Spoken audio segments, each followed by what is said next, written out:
नमस्कार, आप सभी का हार्दिक अभिनंदन एवं स्वागत है। आज हम राजस्थान में परिवहन तंत्र का विकास विषय पर चर्चा करेंगे। यह टॉपिक महाराजा गंगा सिंह विश्वविद्यालय बीकानेर के बीए भाग द्वितीय भूगोल के राजस्थान का भूगोल प्रश्न पत्र के लिए तैयार किया गया है। साथ ही यह राजस्थान की विभिन्न प्रतियोगी परीक्षाओं की तैयारी करने वाले अभ्यर्थियों के लिए भी समान रूप से उपयोगी है।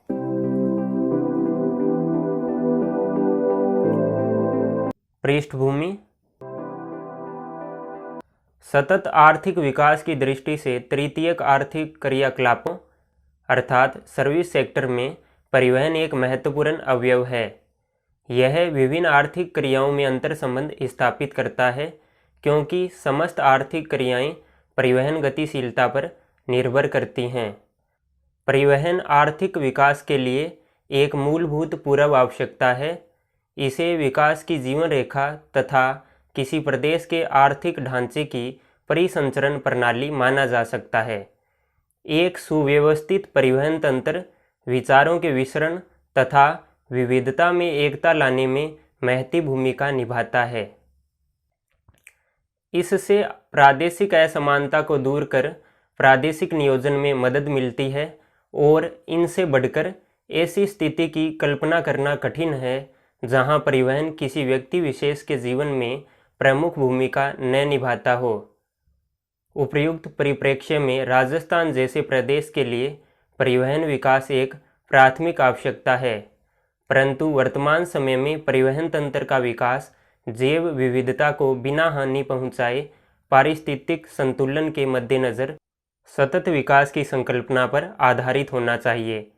इसे दृष्टिगत रखते हुए हरित परिवहन को बढ़ावा देने की आवश्यकता है। गौरतलब है कि परिवहन का अधिकांश भाग सड़कों पर निर्भर है। राजस्थान में परिवहन तंत्र का विकास कतिपय प्रतिकूल भौगोलिक परिस्थितियों, सीमित आर्थिक संसाधनों तथा प्रौद्योगिकीय ज्ञान की कमी के चलते राज्य को विरासत में कमजोर परिवहन प्रणाली प्राप्त हुई। स्वतंत्रतोपरांत राज्य में परिवहन विकास हेतु महत्वपूर्ण कदम उठाए गए। फलस्वरूप परिवहन तंत्र का विस्तार होने लगा, लेकिन अभी भी इसमें अंतराल कायम है तथा राज्य में परिवहन विकास एवं विस्तार की पर्याप्त संभावनाएं विद्यमान हैं। इसे दृष्टिगत रख राज्य परिवहन तंत्र के आधारभूत विकास के लिए सतत प्रयत्नशील है। राजस्थान में परिवहन की विधाओं के रूप में सड़क, रेल मार्ग एवं वायु परिवहन तीनों हैं, लेकिन राज्य के विस्तृत आकार को देखते हुए सभी परिवहन मार्गों की लंबाई अपेक्षाकृत कम है। राजस्थान में मुख्य परिवहन के माध्यमों के रूप में सड़कें व रेल मार्ग हैं तथा यहाँ वायु परिवहन का विकास सीमित हुआ है।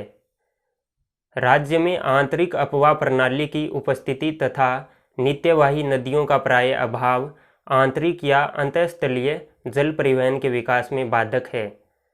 चंबल के अतिरिक्त अन्य नदियों में जल प्रवाह सीमित है तथा वे वर्ष पर्यंत प्रवाहित भी नहीं होती। राजस्थान की स्थलीय अवस्थिति के कारण तटीय नौवहन का विकास नहीं हो सकता। राज्य में वर्ष 1949 में मात्र 13,553 किलोमीटर लंबाई की सड़कें थीं, जो मार्च 2019 तक बढ़कर लगभग 2,64,244 किलोमीटर हो गई है। 31 मार्च 2019 तक राजस्थान में राष्ट्रीय राजमार्गों की कुल लंबाई 10,342 किलोमीटर है तथा राज्य में या राज्य से गुजरने वाले राष्ट्रीय राजमार्गों की संख्या 48 है। राष्ट्रीय राजमार्गों की लंबाई के आधार पर राजस्थान का महाराष्ट्र व उत्तर प्रदेश के पश्चात देश में तीसरा स्थान है। राष्ट्रीय राजमार्ग राज्य के सकल सड़क तंत्र का लगभग 4% ही हैं, लेकिन ये सड़क यातायात के एक बड़े भाग का वहन करते हैं। यहाँ राज्य से गुजरने वाले राष्ट्रीय राजमार्गों के न्यू नंबर्स दिए गए हैं।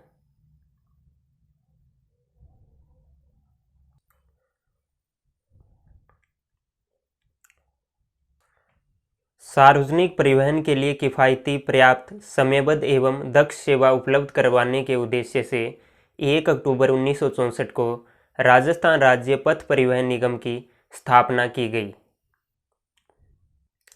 राज्य में सड़कों का वितरण समरूप नहीं है।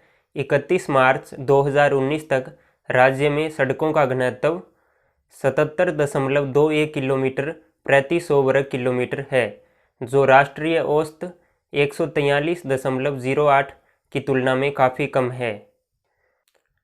सड़कों के घनत्व या डेंसिटी ऑफ रोड्स से तात्पर्य प्रति 100 वर्ग किमी क्षेत्रफल पर सड़कों की लंबाई से है। भूम्याकारी की आर्थिक विकास का स्तर, जनसंख्या आकार आदि सड़कों के क्षेत्रीय वितरण एवं घनत्व के प्रमुख निर्धारक हैं। तुलनात्मक दृष्टि से राज्य के पूर्वी मैदानी प्रदेश में सड़क घनत्व अपेक्षाकृत अधिक है, जबकि रेतीले शुष्क मैदान या शुष्क मरुस्थलीय प्रदेश में कम। सड़क तंत्र के साथ रेलमार्ग भी राज्य में परिवहन की दृष्टि से महत्वपूर्ण हैं। राज्य में स्वतंत्रता से पूर्व पहली रेल लाइन आगरा फोर्ट से बांदीकुई के मध्य अप्रैल 1874 में शुरू की गई। मार्च 2018 के अंत तक राज्य में रेलमार्गों की कुल लंबाई 5929 किमी हो गई है। राज्य में रेलमार्ग भारतीय रेलमार्ग की लंबाई 68,442 किलोमीटर का 8.66% है। जयपुर में मेट्रो रेल का निर्माण राज्य में नगरीय परिवहन के क्षेत्र में एक क्रांतिकारी कदम है। धन्यवाद।